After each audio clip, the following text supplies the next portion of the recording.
Hi, I'm Jason Inman. And I'm Ashley Victoria Robinson. Welcome to DCTV Recap, the topsy-turvy show where we talk about the favorite CW DCTV shows that you like. Yeah, we could be talking about any show today because things are upside down and left side right, and that's because love is in the air. Today we're only talking about Gotham and iZombie. That's right. Ooh, mama. No. Although I like iZombie.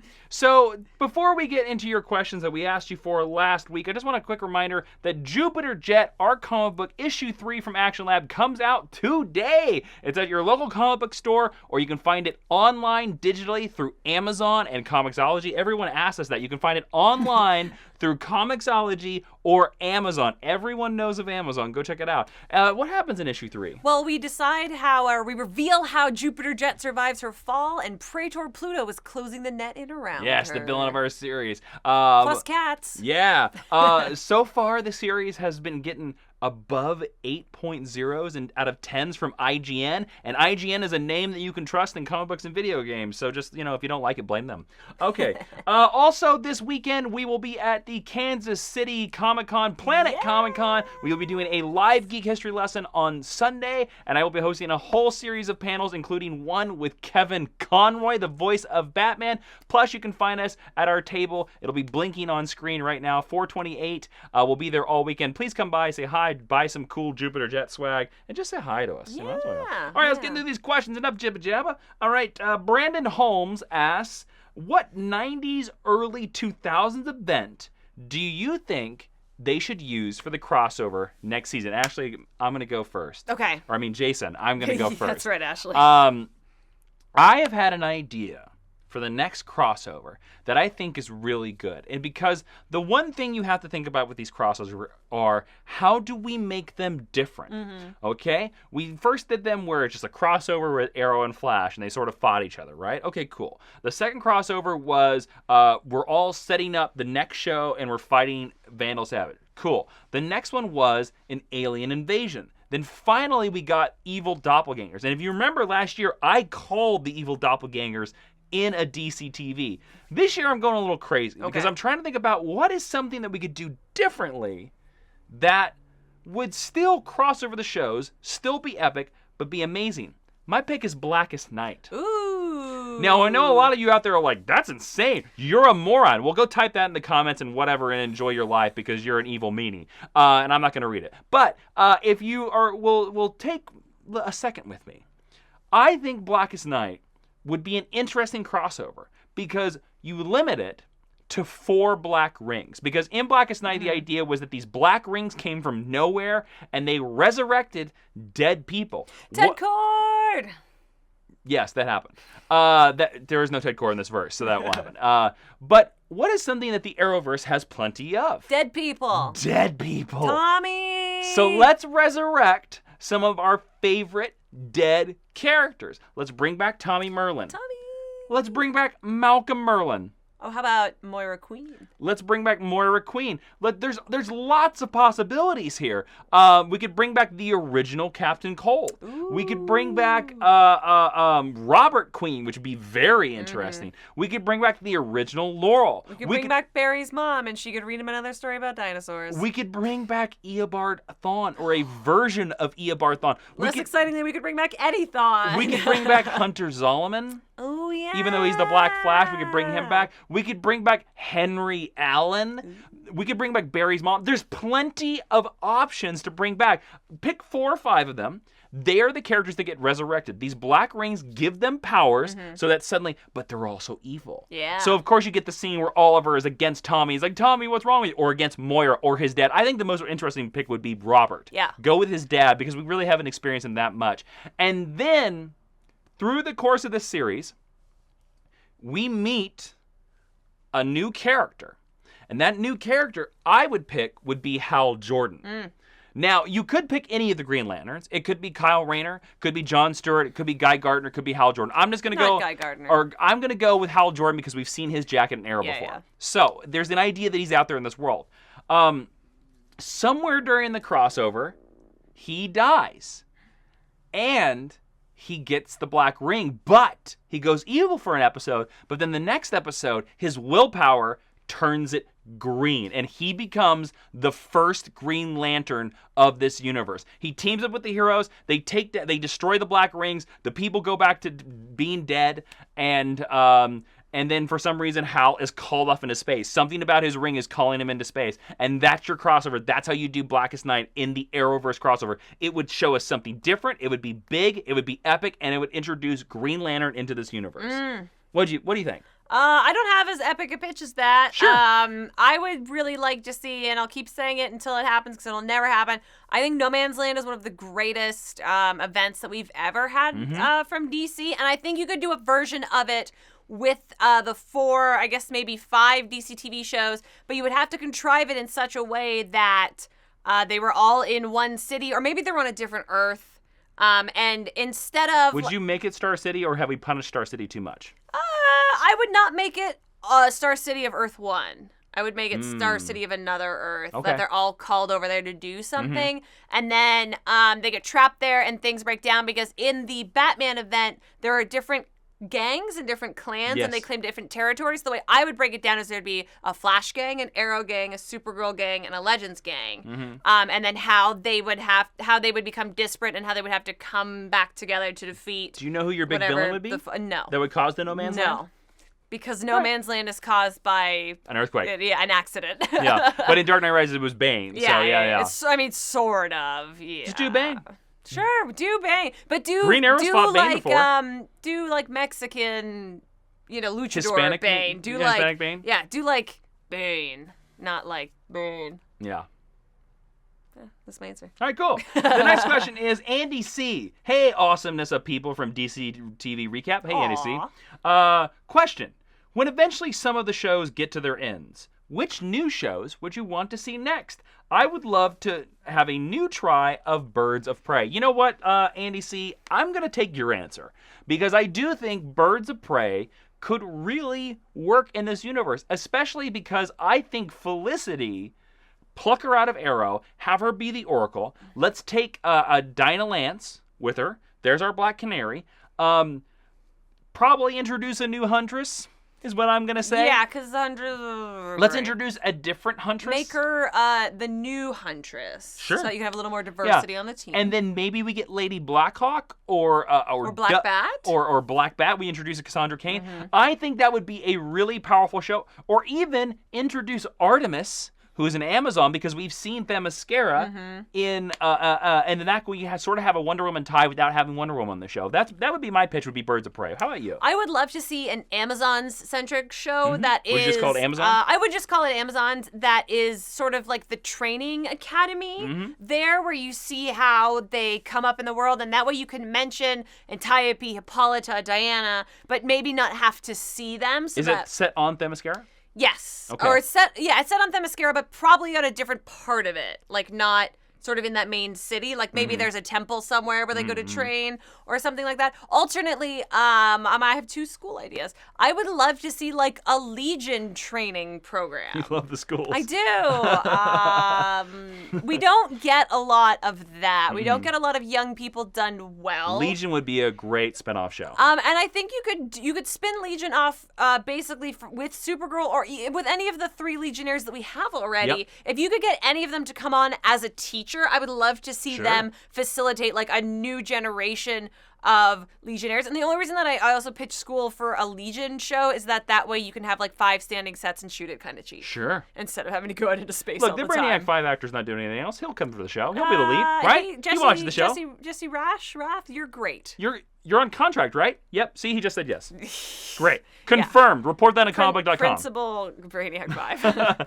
All right. The next question comes from Dre5DS. How often do you think we will see Beast Boy shapeshift on Titans? And which animals do you think they will have him turn into the most? Or on Teen Titans, he would mostly turn into a gorilla, hawk, and T-Rex. Ashley, you are our big Teen Titans fan right here.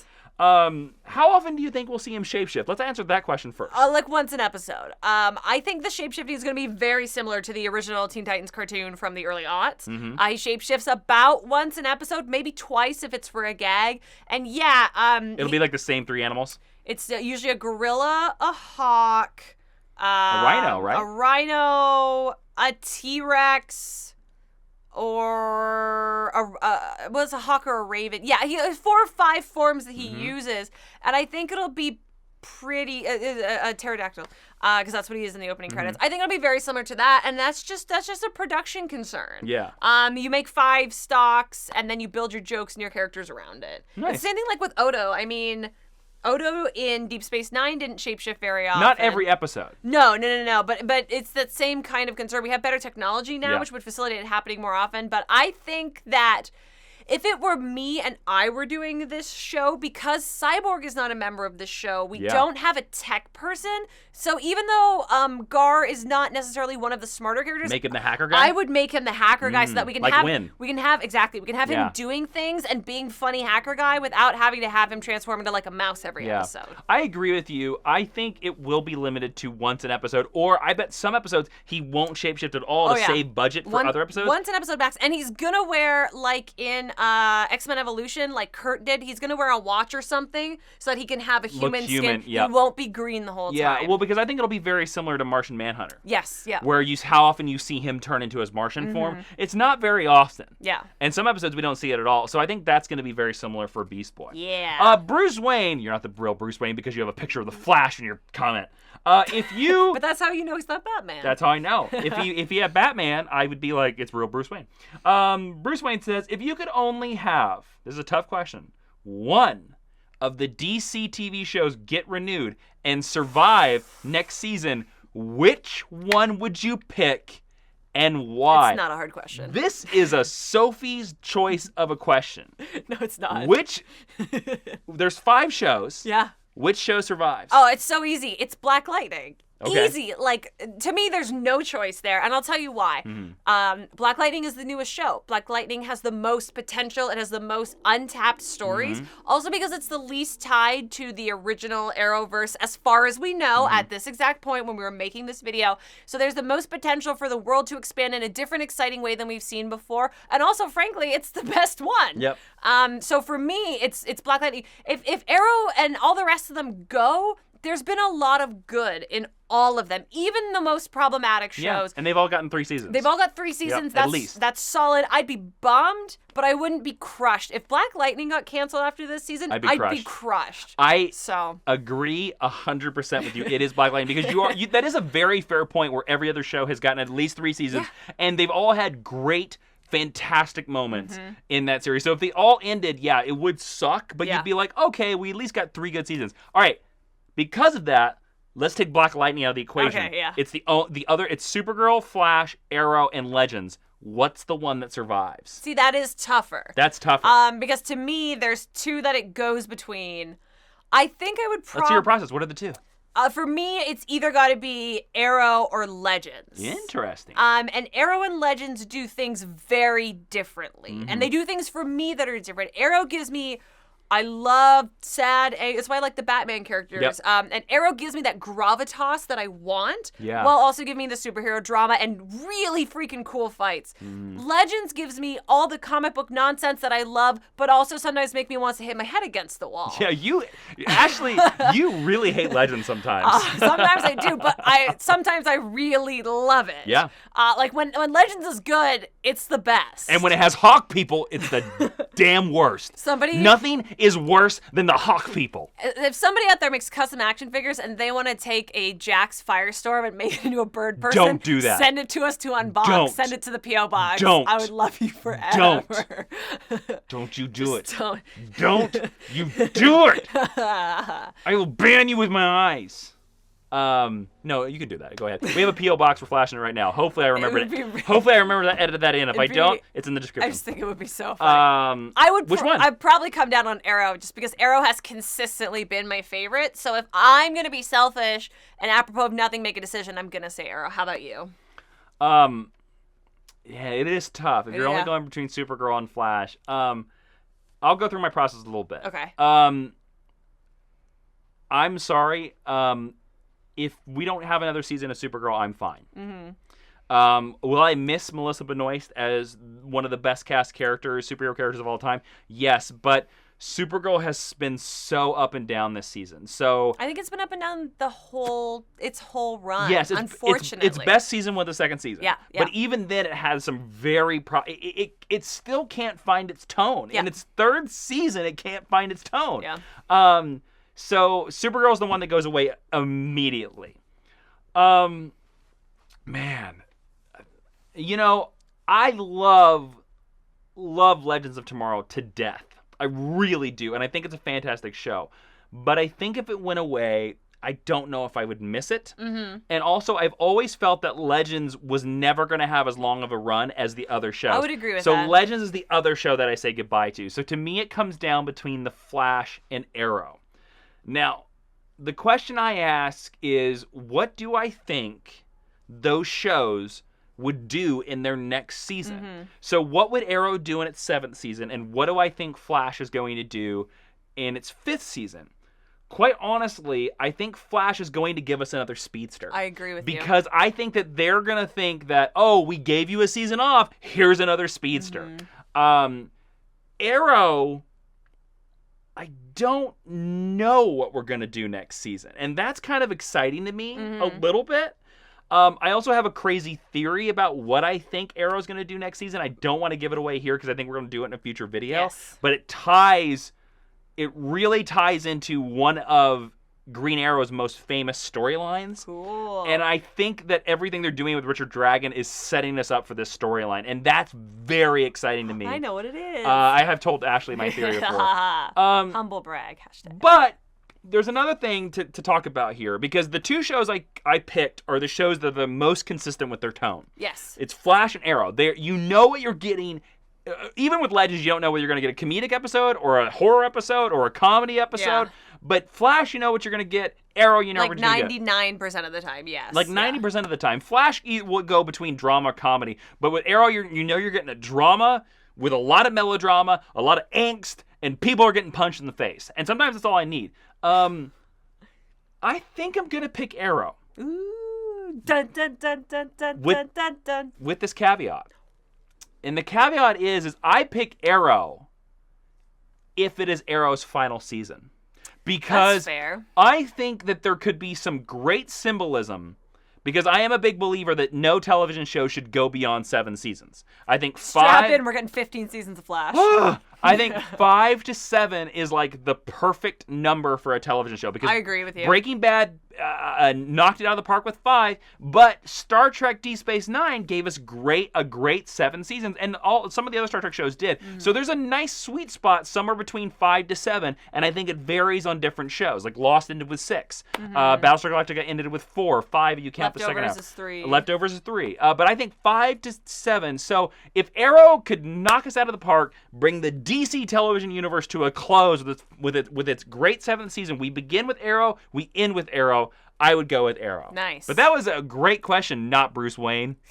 Anyways, so go down in the comments and give us lots more questions so we can answer them next week. And if you want more exclusive geeky content, why not check out patreon.com/Jawiin. Go over there. You can listen to lots of exclusive podcasts and help us make the weekly live stream and the bi-weekly live stream a weekly live stream. See you next time, Super Friends.